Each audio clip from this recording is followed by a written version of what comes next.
Hello guys, ఈరోజు నేను chicken పచ్చడి ఎలా చేసుకోవాలో చూపిస్తాను. చాలా టేస్టీగా ఉంటుంది. చికెన్ కర్రీ కూడా వేస్టే దీని ముందు.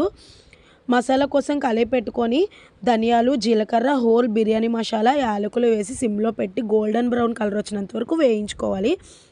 వేగినాక అది తీసి పౌడర్ చేసి పక్కన పెట్టుకోవాలి. తర్వాత నేనైతే 2 kgs చికెన్ తీసుకున్నాను.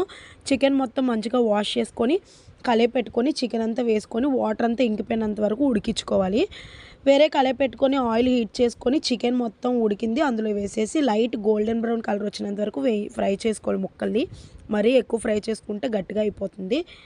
ఇంకా అందులోనే అప్పటికప్పుడు రుబ్బు పెట్టుకుని అల్లం వెల్లుల్లి పేస్ట్ వేసేసి పచ్చివాసన పోయినంత వరకు వేయించుకొని అందులో టేస్ట్కి తగ్గట్టు సాల్ట్ వేసేసి ఫుల్గా స్టవ్ ఆపేసి ముందుగానే పౌడర్ చేసి పెట్టుకున్న మసాలా ఇంకా కారం కూడా యాడ్ చేసేసి 2 గంటలు చల్లారినాక నిమ్మరసం పిండుకొని తింటే సూపర్గా ఉంటుంది. ఇంకా ఈ వీడియో నచ్చితే నా ఛానల్ని సబ్స్క్రైబ్ చేసుకోండి.